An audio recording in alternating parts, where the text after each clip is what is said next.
man ta'allama al-Qur'ana wa 'allamahu, sebaik-baik kamu yang belajar Al-Qur'an dan mengajarkannya. Semoga Allah Subhanahu wa taala membuka hati dan minda kita untuk memahami rahasia Al-Qur'an sehingga tersinari dengan rahasia Al-Qur'an dan terpandu kepada kebenaran sehingga digolongkan oleh Allah Subhanahu wa taala dalam golongan orang-orang yang bersama dengan Al-Qur'anul Karim. Amin Allahumma amin. Ayat yang ke-8 surat Al-Fatah. A'udzu billahi minasyaitonir rajim. Inna arsalnaka syahidan wa mubasysyiran wa nadhira litu'minu billahi wa rasulihi wa tu'azziruhu wa tuwaqqiruhu wa tusabbihuhu bukratan wa asila. Innal ladzina yubayi'unaka innama yubayi'una Allah yadullahi fawqa aydihim faman nakatha fa innama yankuthu ala nafsihi wa man awfa bima 'ahada 'alaihi Allah fasayutihi ajran 'azima. Dalam ayat ini Allah Subhanahu wa taala menyebutkan dengan lafaz ta'zim, mengagungkan diri, dan Allah Subhanahu wa taala adalah Tuhan yang Maha Agung. Inna, sesungguhnya kami. Bila disebut kami dan dinisbahkan kepada Allah, berbeda bila disebutkan kami jika dinisbahkan kepada manusia. Bila manusia sebut kami, biasanya merujuk kepada ramai, dirinya dan orang lain. Tapi bila Allah Subhanahu wa taala menyebutkan kami, ianya adalah ingin menunjukkan keagungan. Walaupun Allah Subhanahu wa taala Maha Agung, tetapi dizahirkan keagungannya dengan memberitahukan apa yang akan diberitahu oleh Allah yang Maha Agung, dengan menggunakan lafaz pada zatnya yang agung, beritanya pun juga perkara yang agung, yakni perkara yang besar. Bila Allah Subhanahu wa taala sebutkan kami, bukan hanya menunjukkan keagungan Allah, tetapi ingin memberitahukan apa yang akan diberitahu oleh Allah itu juga perkara yang agung. Jadi kesebutan inna, sesungguhnya kami, yakni Allah yang Maha Agung, ingin memberitahu kepada kamu sesuatu yang agung. Apa itu? Arsalnaka syahidan wa mubasysyiran wa nadhira. Kami, Allah, mengutusmu, wahai Rasulullah Muhammad, syahidan, sebagai saksi, wa mubasysyiran, pembawa berita gembira, wa nadhira, dan juga pemberi peringatan. Di dalam Al-Qur'anul Karim, Allah Subhanahu wa taala ketika ingin memberitahukan tentang kerasulan baginda Rasulullah, Allah bersumpah, Al-Yasin wal Qur'anil Hakim innaka laminal mursalin. Wal Qur'anil Hakim, demi Al-Qur'an yang penuh dengan kebijaksanaan, innaka laminal mursalin, engkau wahai Rasulullah Muhammad bahagian daripada Rasul. yakni ingin memberitahukan Nabi ini Rasul, bukan hanya diberitahu Nabi Muhammad Rasul, tapi bersumpah dulu. Dan bersumpah demi Al-Qur'anul Karim, yang bersumpah Allah yang Maha Agung, yang digunakan sumpah adalah Al-Qur'an yang juga agung, diberitahukan melalui sumpah itu Nabi yang agung. Jadi dengan demikian terhimpun di sini segala bentuk yang sangat agung ingin diberitahukan oleh Allah Subhanahu wa taala untuk memberitahukan tentang Nabi Muhammad sallallahu alaihi wasallam, nabi yang agung, rasul yang agung. Inna arsalnaka, sesungguhnya kami mengutusmu.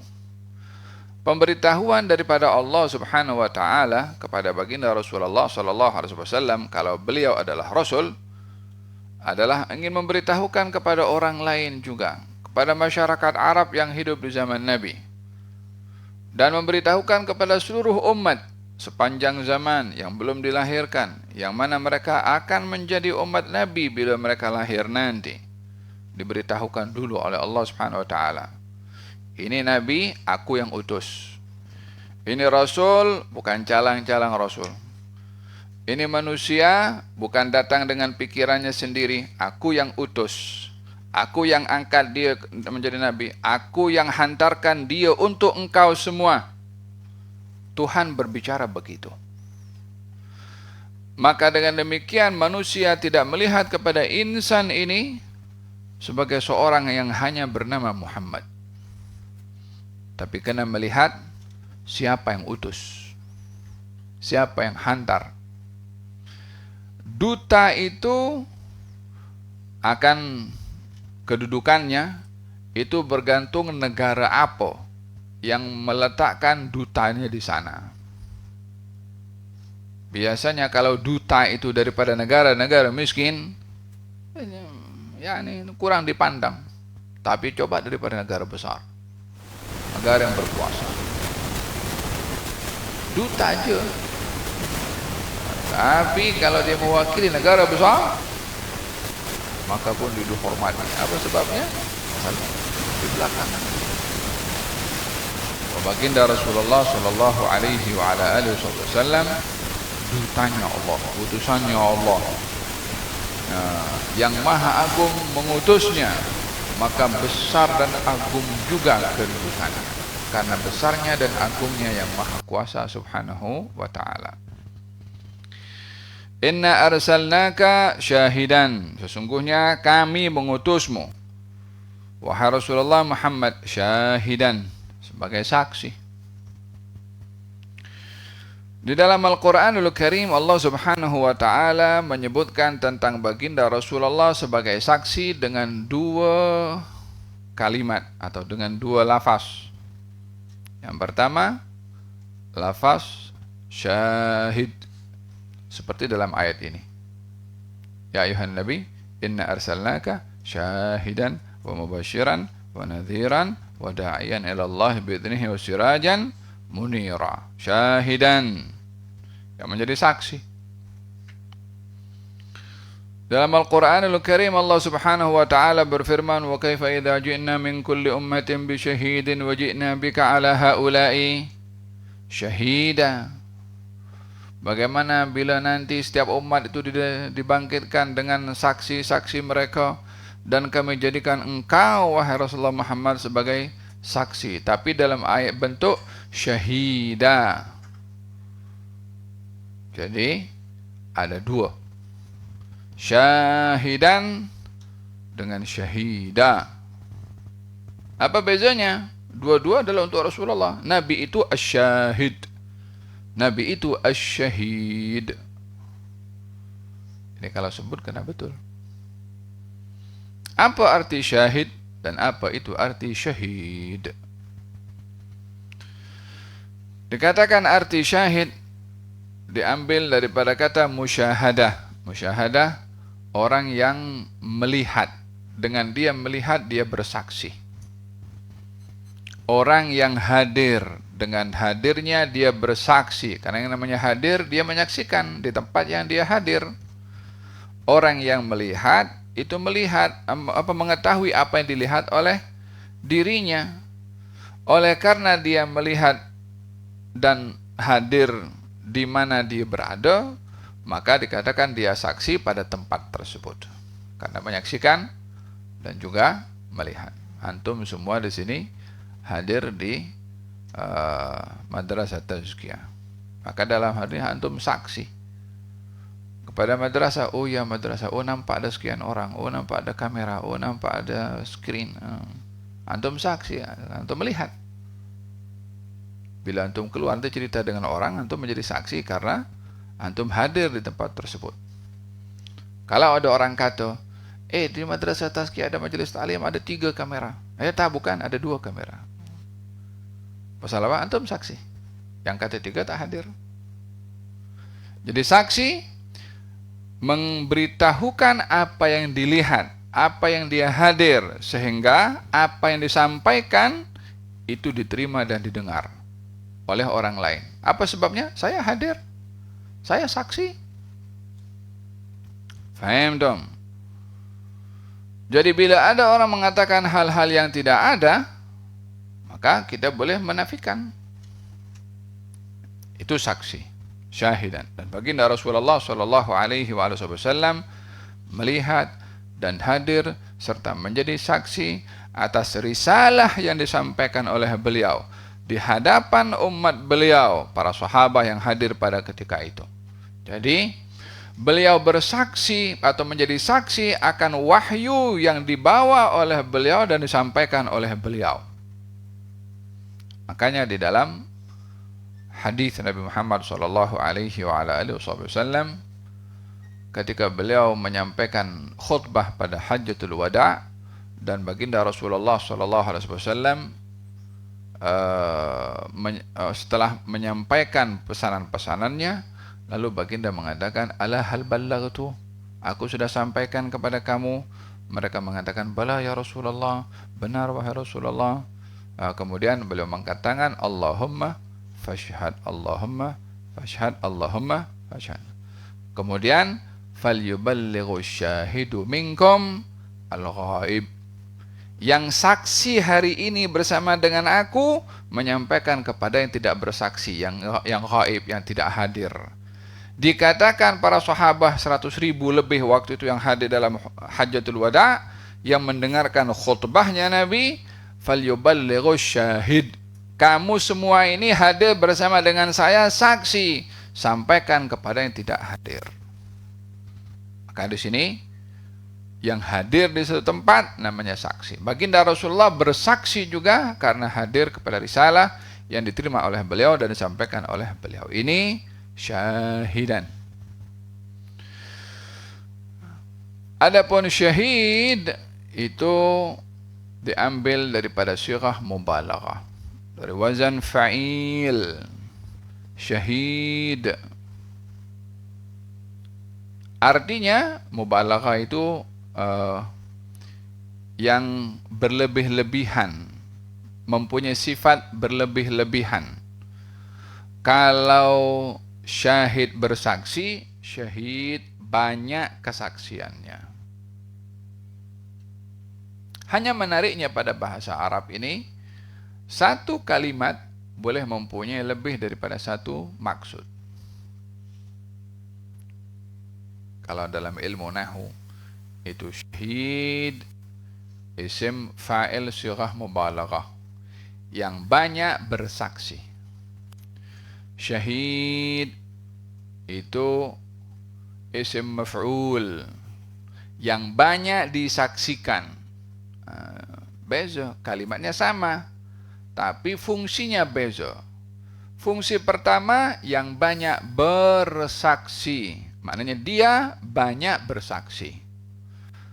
Yang kedua, banyak disaksikan orang lain yang banyak menyaksikan tentang dirinya. Itu arti syahid. Ada kalanya dirinya, ada kalanya orang lain yang bersaksi tentang dirinya. Ada kalanya satu kalimat syahid, dia adalah isim fa'il, dia juga isim maf'ul. Subhanallah, ini indahnya bahasa Arab yang dipilih oleh Allah Subhanahu wa taala sebagai firman-Nya, syahid. Dikatakan baginda Rasulullah sallallahu alaihi wasallam syahid karena kesaksiannya itu banyak. Dan tidaklah orang itu bersaksi dengan kesaksian yang banyak kecuali pengetahuannya juga banyak. Melihat di dalam Al-Quranul Karim, baginda Rasulullah dinyatakan bukan hanya sebagai saksi pada zamannya, bahkan beliau menjadi saksi kepada zaman setelahnya, dan beliau juga menjadi saksi kepada zaman sebelumnya.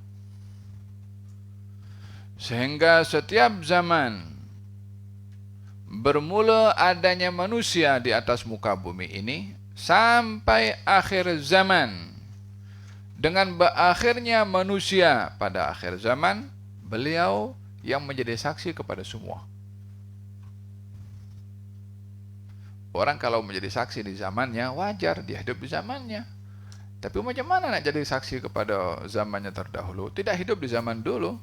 Macam mana akan menjadi saksi kepada zaman yang akan datang? Dia tidak hidup di zaman yang akan datang.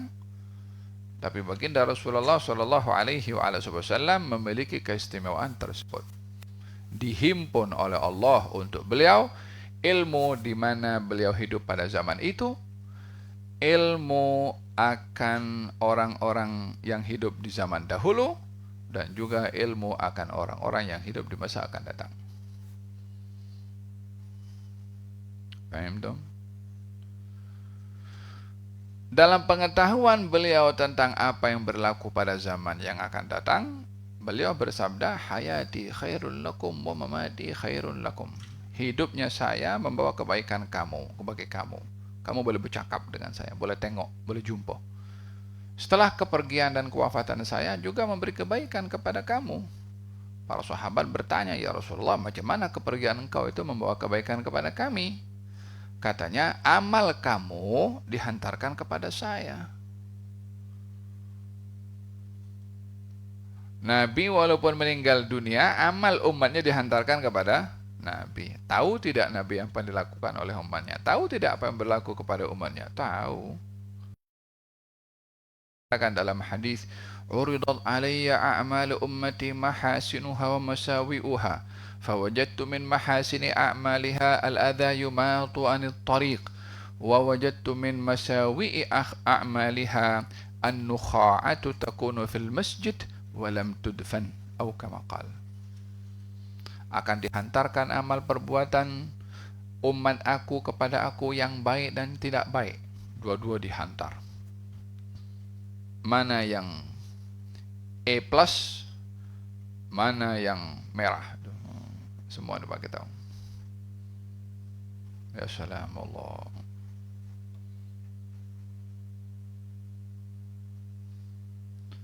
Aku dapati amal perbuatan baik yang dihantar kepada aku.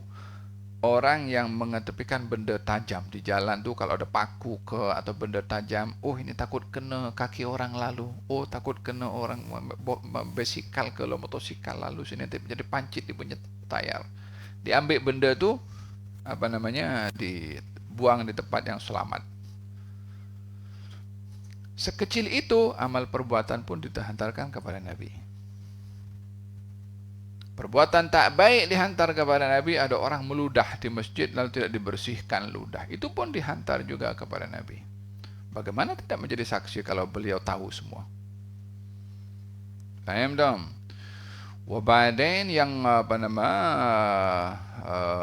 umat-umat yang terdahulu, macam mana beliau boleh tahu? Quran cerita. Daripada mana kita tahu Nabi Adam itu ada? Quran bagi tahu. Daripada mana kita tahu kisah Habil dan Qabil? Quran bagi tahu. Daripada mana kita tahu ada Nabi Idris, ada Nabi Nuh, ada Nabi Hud, para anbiya semua itu? Daripada mana kita tahu ada perintah Allah kepada Bani Israel untuk sembelih lembu? Daripada mana kita tahu kisah Nabi Isa dengan kelahiran yang menakjubkan? Kita tahu semua, walaupun itu semua kisah dulu. Antara Nabi Muhammad dengan Nabi Adam itu berapa jauh?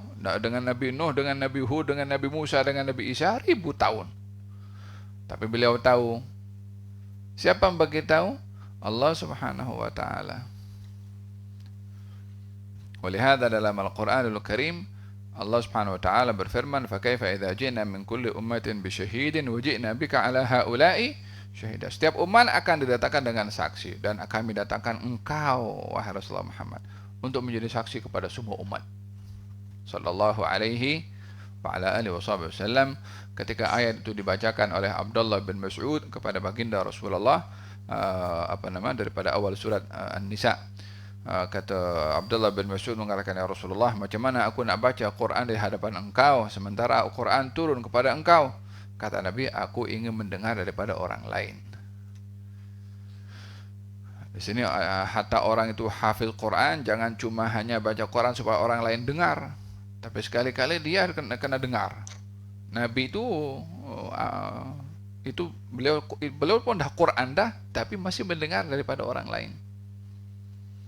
Maka dibacakan ayat Al-Quran surat An-Nisa oleh Abdullah bin Mas'ud sampai kepada ayat fa kaifa idza ji'na min kulli ummatin bi syahidin wa ji'na bika 'ala haula'i syahida. Beliau mengatakan hasbuk, cukup. Lalu kata Abdullah bin Mas'ud wa dzarafat aina, gal kedua matanya menitiskan air mata karena terkesan dengan bacaan Al-Qur'anul Karim. Faham tak? Wa idza tutla 'alaihim ayatul rahman yakharru sujadan wa bukiya. Ketika dibacakan Quran, mereka sujud sebagai tanda tunduk dan patuh kepada Allah. Kemudian wa bukiya, dan menangis.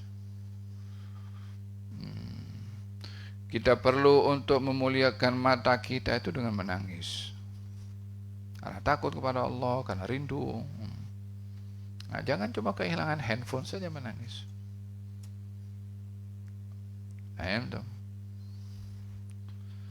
Orang yang menangis karena hal-hal yang tafih, hal-hal tak guna, tangisannya pun tak guna. Orang menangis banyak tangisan air matanya, tapi sebabnya tak guna. Tak ada guna air mata dikeluarkan itu. Tapi orang menangis karena hal-hal yang berguna, air matanya pun juga berguna.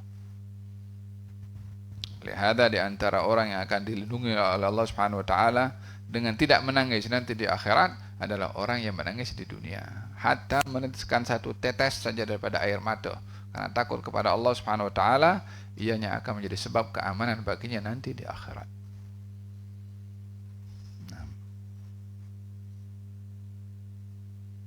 Inna arsalnaka syahidan wa mubasyiran wa nadhira. Jadi arti syahidan yang bersaksi, syahid yang banyak kesaksiannya. Inna arsalnaka syahidan wa mubasyiran wa nadhira. Wa mubasyiran yakni pemberi berita gembira.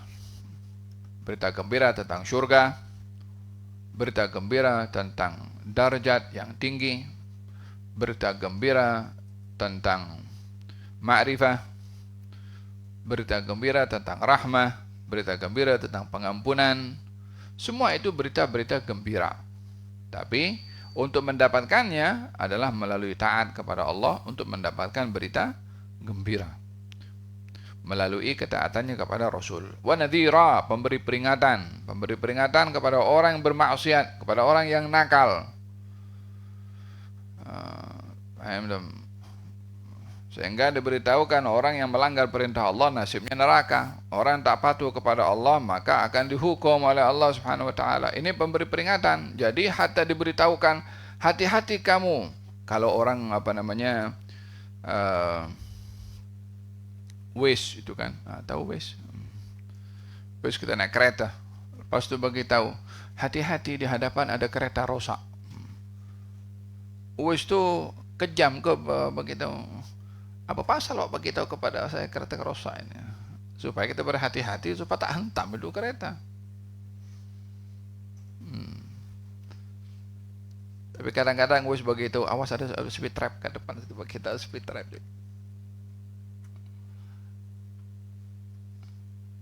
Faham dong? Dan dalam hal ini ketika diberi peringatan itu bahagian daripada rahmat supaya tak tergelincir, tergolong daripada orang yang kena azab sudah diberi peringatan. Jangan sampai tergelincir. Inna arsalnaka syahidan wa mubasyiran wa nadhira. Litu'minu billahi wa rasulihi, agar supaya kamu sekalian beriman kepada Allah dan juga Rasulnya.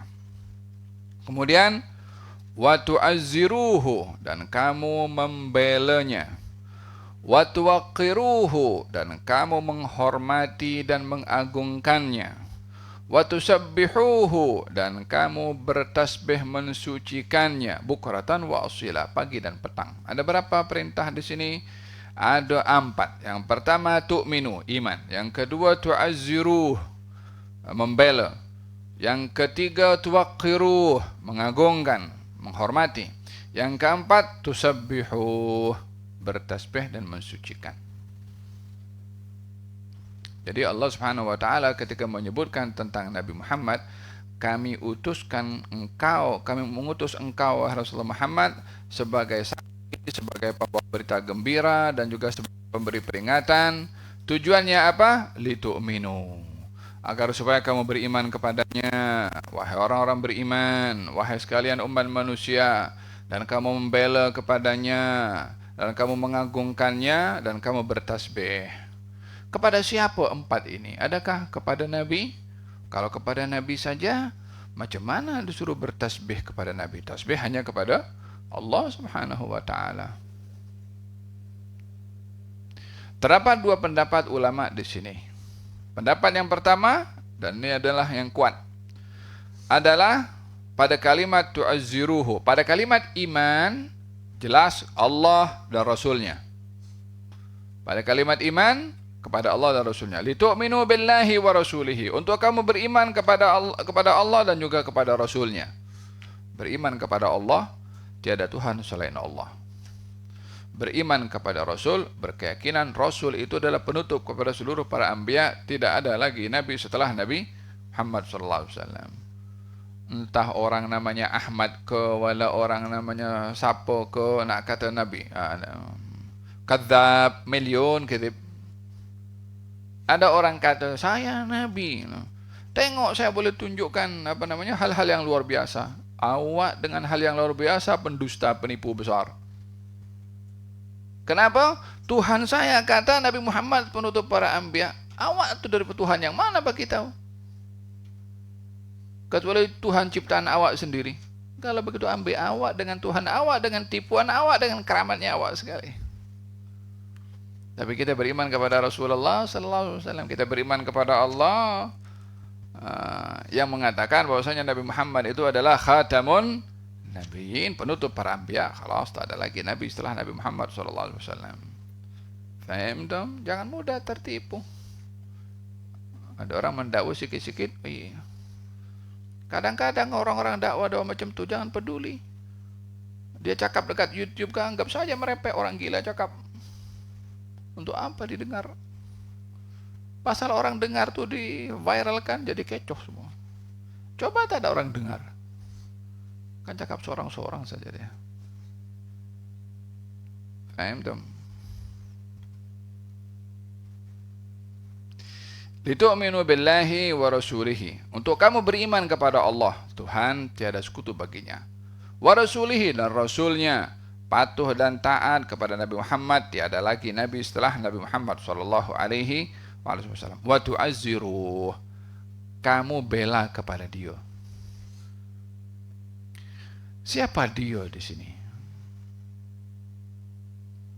Ya kan, kalau nak dikatakan di sini kalau yang dibela Allah dan Rasulnya, maka dikatakan wa tu'azziruhuma. Tapi di sini wa tu'azziruhu, kamu bela dia seorang. Siapa di sini? Pendapat pertama mengatakan dia di sini adalah Rasul. Wa tuwaqqiruh, dan kamu sanjung dia, yakni Rasul juga. Ketika sampai wa tusabbihu, maka dirujuk kepada Allah, karena tasbih hanya untuk Allah Subhanahu wa ta'ala. Jadi dua kalimat, membela dan mengagungkan, dirujuk kepada Nabi Muhammad. Ketika sampai kepada tasbih, perintah bertasbih dirujuk kepada Allah Subhanahu wa ta'ala. Pendapat yang kedua mengatakan tidak, semua kembali kepada Allah Subhanahu wa ta'ala. Baik imannya, baik membelanya, baik itu mengagungkannya, dan juga bertasbihnya kembali kepada Allah Subhanahu wa ta'ala. Walaupun pada hakikatnya tiadalah orang itu menyanjung membela Rasulullah, walaupun hakikatnya adalah membela kepada Allah Subhanahu wa ta'ala. Ini kan Nabi Muhammad diutus oleh Allah membela, Nabi Muhammad membela kepada Allah Subhanahu wa ta'ala, menghormati Nabi Muhammad, menghormati perintahnya Allah Subhanahu wa ta'ala. Faham dong? Walihada perintah ini mempunyai makna yang besar kepada kaum mukminin ketika diperintahkan oleh Allah wa tu'azziruhu, kamu mesti bela Nabi ini. Bila diperintahkan untuk membela kepada Nabi, apapun harga untuk membela Nabi, harga itu dikorbankan. Oleh hada dalam Al-Quranul Karim Allah Subhanahu wa taala berfirman, "An-nabiyyu aula bil mu'minina min anfusihim." Nabi itu aula, lebih mulia, didahulukan, berbandingkan orang-orang beriman hatta diri mereka sendiri.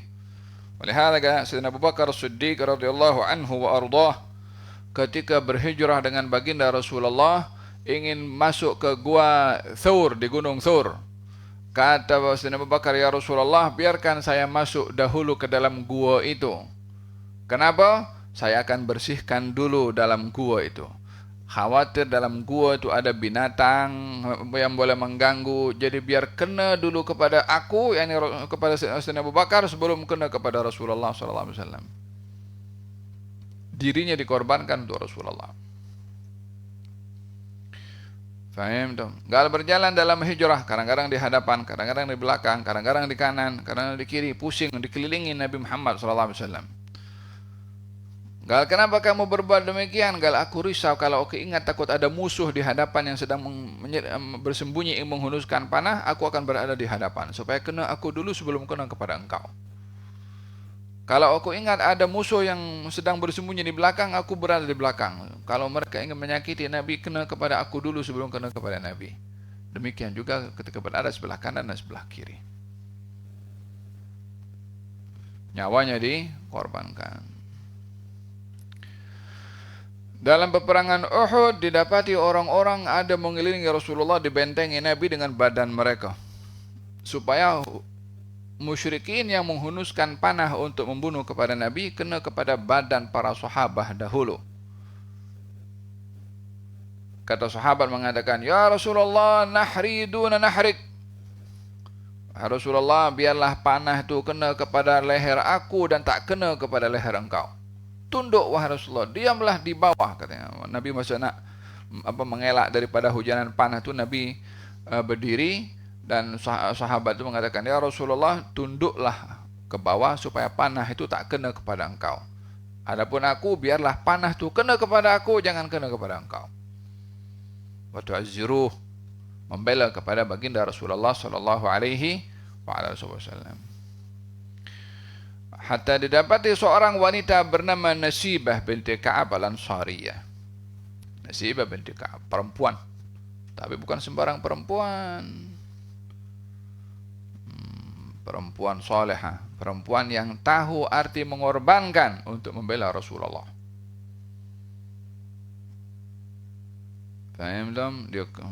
Dia guna ambil ambil pedang tu, panah yang sedang mengenai dihujankan kepada Rasulullah, ditepis dengan pedangnya. Kata Sayyidina Abu Bakar As-Siddiq radhiyallahu anhu arda mengatakan, "Aku menoleh ke kanan nampak Nasibah. Bila aku menoleh ke kiri aku pun nampak Nasibah." Ini yang sedang lari ke sana dan kemari untuk tidak mengenakan panah itu atau mengelak panah itu daripada kena kepada Rasulullah. Itu hari, kata Sayyidina Abu Bakar, harinya Nasibah. Karena dia yang dilihat berani berjuang untuk membela Rasulullah walaupun dengan tubuh badannya. Walaupun kewajiban jihad bagi perempuan tidak wajib.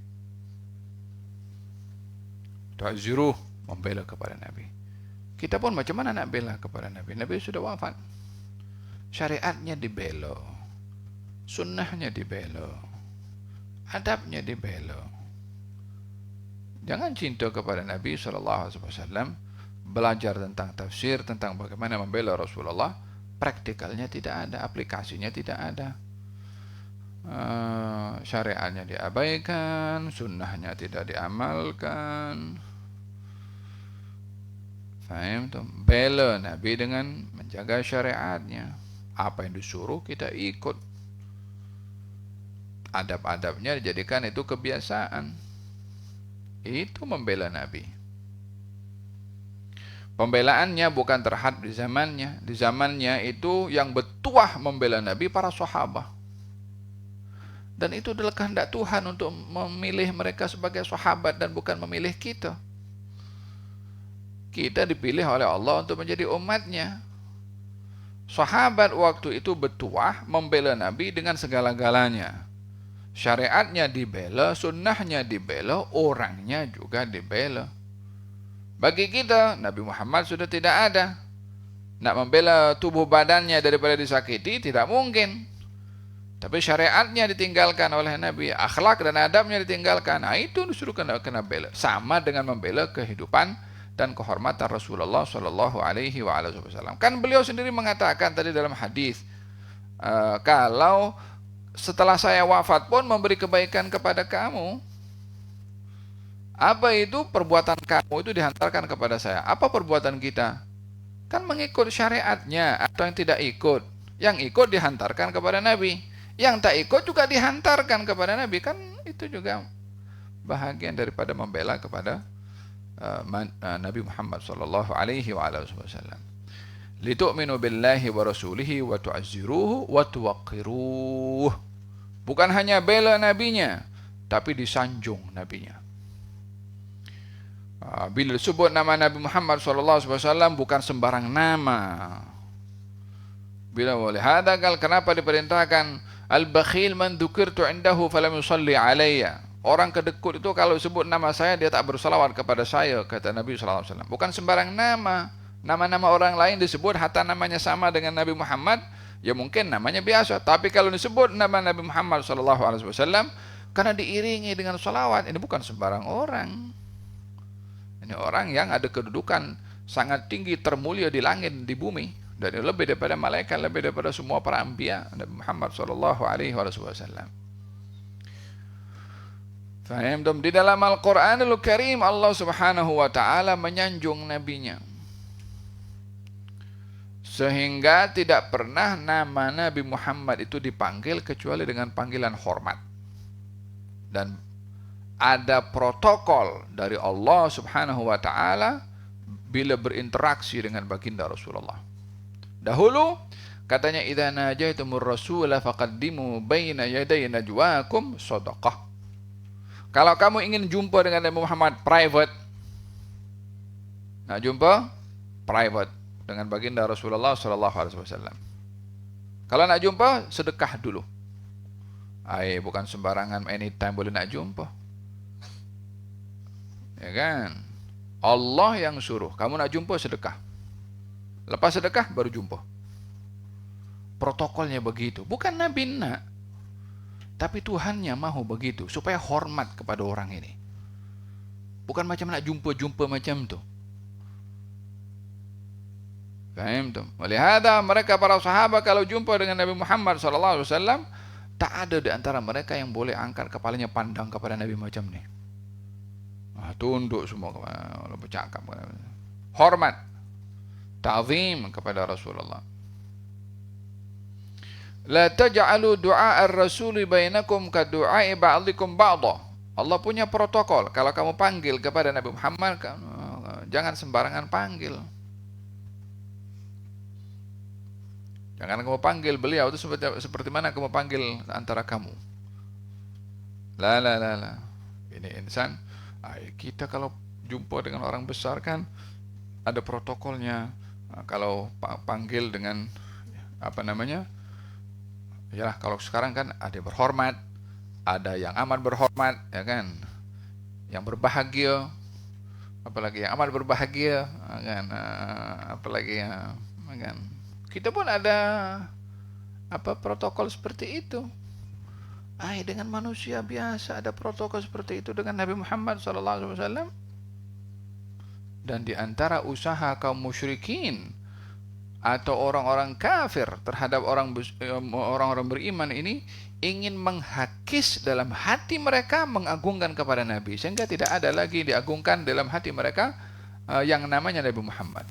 Dengan apa? Dengan idola ke entah yang mana ke, walhasil yang jungkir balik tak tahu apa dia buat kan, walhasil yang rambutnya kadang-kadang tengah botak, kanan kiri tak botak, kemudian walhasil macam-macam. Kadang-kadang pakai sirwal pun juga, sirwalnya satu sebelah kanan lebar, yang sebelah kiri sempit. Pakai sirwal pun juga kadang-kadang sampai di atas lutut, ya kan. Atau yang pakai dia punya tali pinggang tak ada tali pinggangnya itu, kalau sembah yang ruku inna lillahi wa inna ilaihi raji'un. Ikut madhab siapa? khususnya anak-anak muda zaman sekarang. Ini dihantar oleh Allah Subhanahu wa ta'ala, bukan sembarang orang. Yang hantar itu Tuhan. Kurang apa ini mulianya manusia ini? Paham dong? Enggak, kalau panggil jangan sembarangan panggil. Kalau berbicara, la tarfa'u aswatakum fawqa sautin nabi. Bicara dengan Rasulullah, intonasi suara kamu jangan sampai lebih tinggi. Ini hamba aku, ini hamba yang aku sanjung, ini insan luar biasa, ini utusannya aku. Jangan macam-macam. Kalau Sayyidina Umar bin Khattab ketika ada orang berselisih di masjid Nabi, terangkat suara, dipanggil oleh Sayyidina Umar, daripada mana kamu? Daripada Taif. Katanya kalau kamu daripada Madinah, aku sebat kamu. Mengangkat suara di masjid Nabi SAW. Sementara kehidupan wafatnya Rasulullah, kehormatannya adalah sama dengan kehidupannya. La tarfa'u aswatakum fawqa sautin nabi an tahbata a'malukum antum la tash'urun. Fahim dong? Hada berkenaan dengan pengagungan yang Allah berikan kepada junjungan Nabi Muhammad sallallahu alaihi wa ala alihi wasallam. Fahim dong? Walihada dengan pengagungan yang Allah zahirkan dalam Al-Quranul Karim kepada baginda Rasulullah sallallahu alaihi wasallam, Allah sendiri kalau panggil Nabi dalam Quran itu tak dipanggil ya Muhammad, panggil ya ayuhan Nabi, ya ayuhan Rasul, ya ayuhal Muzammil, ya ayuhal Muddathir. Panggilannya pun panggilan agung, walaupun yang memanggil itu Tuhan Allah yang cipta Nabi Muhammad, yang utus Nabi Muhammad, itu pun masih memanggil dengan panggilan hormat. Untuk apa? Supaya kita belajar daripada Allah bagaimana menghormati Nabi Muhammad SAW. Walaupun kedudukan Allah ini sebagai Tuhan. Fahim dom? Litu'minu billahi wa rasulihi wa tu'azziruhu wa tuwaqiruhu wa tusabbihuhu. Baru perintah untuk bertasbih kepada Allah Subhanahu wa ta'ala bukratan wa asila. Anjuran di dalam kita berzikir dan bertasbih adalah di waktu pagi dan di waktu petang. Oleh sebab itu dalam kumpulan hadis Nabi Muhammad sallallahu alaihi wasallam, kumpulan zikir yang ada masa pagi dan juga petang, seperti kumpulan zikir baginda Rasulullah sallallahu alaihi wasallam yang dihimpun oleh Imam Abdullah bin Al-Haddad dalam Wirdul Latif. Allahumma asbahtu minka kalau pagi. Kalau petang Allahumma amsaitu. Asbahtu dibaca waktu pagi. Allahumma asbaha bi min ni'matin aw bi ahadin min khalqik faminka wahdaka la syarika lak. Waktu pagi. Kalau petang Allahumma amsaitu minka. Sebutkan waktu petang. Dan anjuran untuk kita memuji kepada Allah Subhanahu wa ta'ala khususnya di waktu pagi dan petang. Makna yang kedua, pagi dan petang maksudnya sentiasa berzikir kepada Allah Subhanahu wa ta'ala. Innal ladzina yubayyi'unaka innama yubayyi'una Allah yadullah fawqa aydihim. Naam. La ilaha illallah. Ayat ini akan berbicara tentang bay'at. Apa definisi bay'at? Innal ladzina yubayyi'unaka. Bai'at ini satu akad, janji untuk patuh dan taat. Itu maksud ringkas pada bai'at. Janji, akad untuk patuh dan taat. Pada hakikatnya bai'at ini, janji itu adalah ditujukan kepada Allah. Karena yang punya otoriti untuk ditaati dan dipatuhi hanya Allah Subhanahu wa ta'ala dan juga Rasulnya sebagai penyampai dari Allah. Oleh sebab itu dikatakan man yuti'ir rasula faqad ata Allah. Ati Allah wa ati'ur Rasul. Yang taat pada Rasul, dia taat pada Allah. Taatlah Allah dan taatlah Rasul. Jadi pada mutlak ketaatan tanpa ada negotiate adalah kepada Allah dan juga Rasulnya. Adapun ketaatan selain kepada Allah dan Rasulnya bergantung. Yang kita taati itu taat kepada Allah dan Rasulnya atau tidak. Kalau taat, kita kena taat. Kalau tidak taat, kita tak boleh taat. Kita diperintahkan taat kepada orang tua, ya. Adakah ketaatan kepada orang tua itu mutlak? Tidak. Tengok dulu, yang dimahukan sama orang tua kita itu hal-hal yang bertentangan dengan Allah dan Rasulnya atau bertepatan dengan Allah dan Rasulnya. Kalau bertentangan, tak boleh taat. Kita orang tua, itu orang tua kita. Ya, orang tua pun tak punya otoriti mutlak untuk ditaati segala keinginan dan perintahnya. Wa in jahadaka litusyrika bima laysa laka bihi ilmun fala tuti'huma. Kalau kedua orang tua kamu memaksa kepada kamu melakukan suatu perbuatan yang syirik, kamu jangan taat. Walaupun orang tua. Kepada pemimpin sama. Wajib taat, taat kepada pemimpin selagi ketaatannya itu membawa ketaatan kepada Allah dan Rasul. Tapi kalau bertentangan dengan ketaatan Allah dan Rasulnya, pemimpin tak punya otoriti mutlak seperti Allah dan Rasul. Oleh sebab itu dalam Quran, atiullaha wa atiur rasulah wa ulil amri minkum. Taatlah Allah dan juga taatlah pada Rasul dan pada ulil amri. Kalimat taat pada ayat ini diulang 2 kali saja. Kepada Allah dan Rasul. Ulil amri tak ada sebutkan kalimat taat. Tapi hanya menggunakan dan ulil amri. Taatlah Allah, taatlah Rasul dan ulil amri. Bukan sebutkan dan taat ulil amri. Apa maksudnya? Ya, ketaatan kepada ulil amri bergantung kepada ketaatan Allah dan Rasul. Yang punya otoriti mutlak untuk ditaati dan diikuti Allah dan Rasul. Selainnya mesti ikut dengan Allah dan Rasul, baru kita taat. Jika bertentangan, tidak ada kewajiban, bahkan tidak boleh mentaati kepada makhluk pada maksiat kepada Al-Khaliq.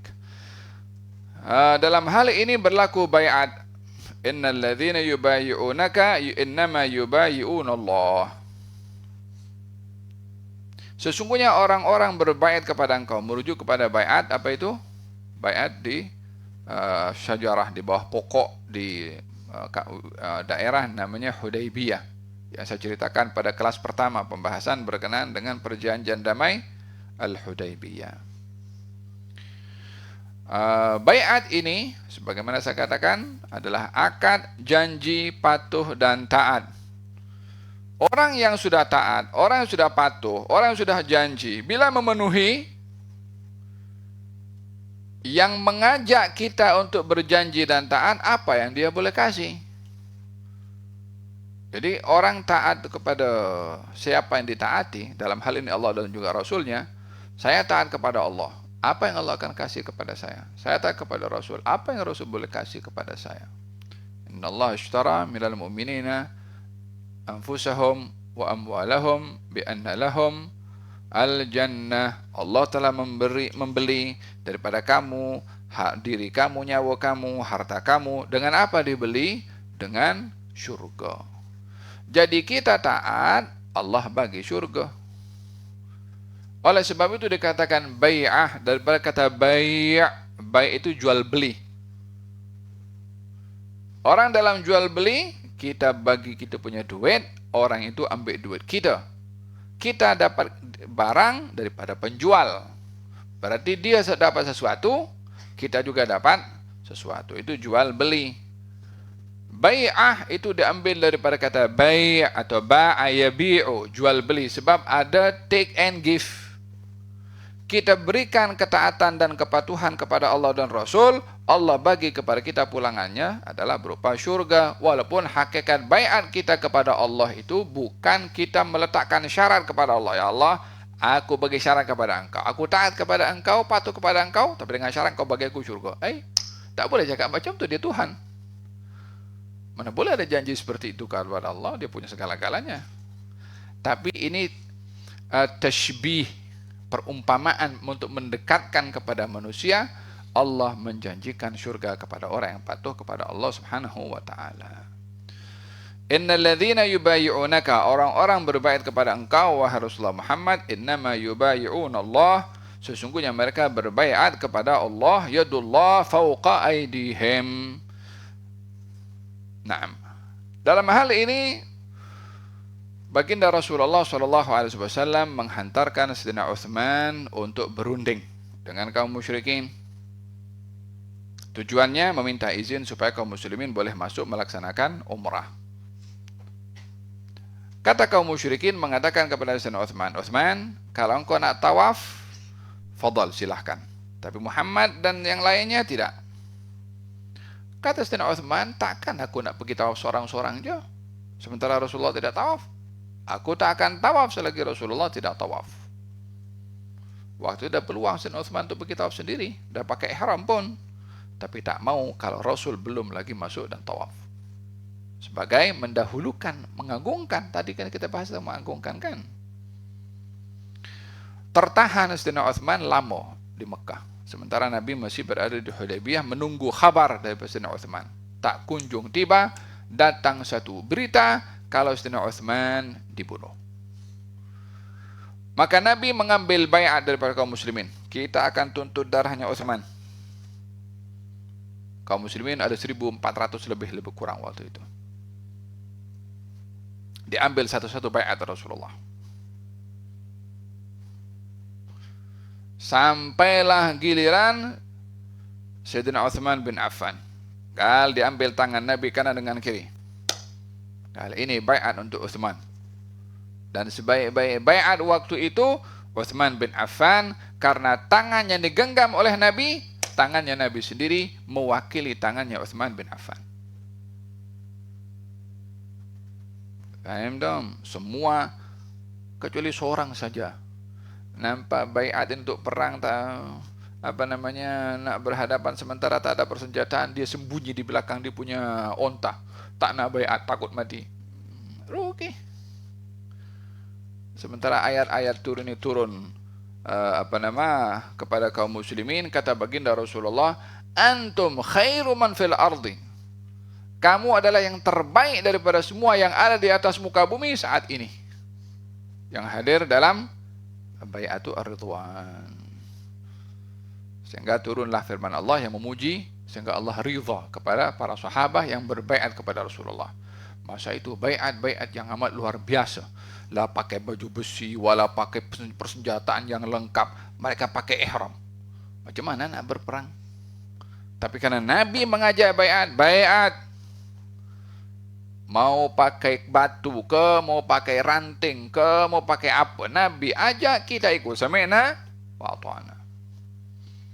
Barulah datang berita bahwa Sayyidina Utsman hidup dan tidak dibunuh. Ternyata berita itu adalah tidak benar. Syahid di sini adalah orang yang berbaiat masing-masing kepada baginda Rasul, di tangannya masing-masing berjabat tangan dengan Nabi SAW.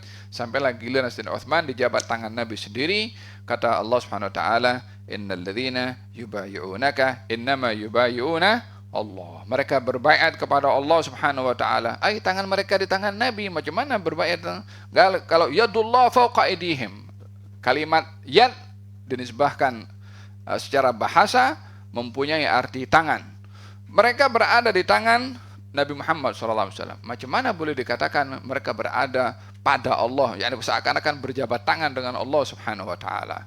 Ingin menunjukkan betapa agungnya baiat itu disaksikan oleh Allah Subhanahu Wa Taala, sehingga yang ada pada waktu itu antara manusia dengan Allah Subhanahu Wa Taala. Walaupun mereka berbaiat dengan baginda Rasulullah SAW, yadullah fawqa aydihim. Kalimat yadullah fawqa aydihim bukan untuk memberitahukan tentang tangan Allah di atas tangan mereka, tapi ingin memberitahukan betapa besarnya itu baiat. Supaya tak terjauh sangat kita nak bahas tangan Allah tu, tak tergelincir kepada hal-hal yang boleh membayangkan Allah dengan bentuk jisim. Yang menjadi permasalahan bagi mereka para ulama ketika mengatakan Allah itu punya tangan, tapi kita tak tahu bagaimana tangannya Allah. Tujuannya untuk mensucikan Allah daripada menyerupai makhluknya. Yang problem di sini bukan bagaimana tangannya Allah. Yang problem di sini nisbah tangan kepada Allah. Allah punya tangan, tapi kita tak tahu tangannya Allah macam mana. Kalimat tak tahu tangan Allah macam mana, itu satu hal. Yang pokok adalah ketika mengatakan Allah punya tangan. Ini problem. Karena menisbahkan organ pada Allah Subhanahu wa taala, walaupun kita tak bagi tahu macam mana tangannya Allah. Lagi dalam ayat ini pembahasannya bukan ingin memberitahukan Allah punya tangan atau tangan Allah itu macam mana. Nak bagi tahu ini tentang baiat. Nak cerita keagungan bagaimana baiat. Bukan ingin bercerita tentang masalah tangan. Jadi jangan fokus kepada yang bukan keutamaan untuk dibahas, melainkan lebih fokus kepada yang menjadi utama, yaitu keutamaan, yaitu mengenai baiat. Innama yubayyi'una Allah yadullah fawqa aydihim. Nah, faman nakatha fa innama yankusu ala nafsihi. Yang dia melanggar kepada baiat ini, maka dia membawa kebinasaan untuk dirinya sendiri. Wa man awfa bima ahada alaihi Allah. Tetapi orang yang memenuhi baiat ini atas janjinya kepada Allah Subhanahu wa taala, fasayutihi ajran azima, akan diberikan oleh Allah pahala yang agung. Bacaannya ada dua, alaihullaha, dibaca juga alaihillaha. Ada dua, alaihu dengan alaihi. Dua-dua ada qiraatnya. Alhamdulillah, ini mengenai baiat. Setelah baiat itu dilaksanakan dan diberitahukan Sayyidina Utsman ternyata masih hidup dan selamat dan tidaklah berlaku peperangan. Namun Allah Subhanahu wa taala memuji kepada kaum muslimin yang menyerahkan kehidupan mereka untuk mematuhi kepada Rasulullah sallallahu alaihi wasallam. Moga-moga Allah Subhanahu wa taala berikan dalam hati kita ini semangat untuk membela Nabi, syariat Nabi, sunnahnya Nabi, adabnya Nabi, semangat dakwahnya Nabi. Dan juga Allah Subhanahu wa taala memberikan kekuatan kepada kita untuk mengagungkan Nabi, memuliakan Nabi sallallahu alaihi wasallam.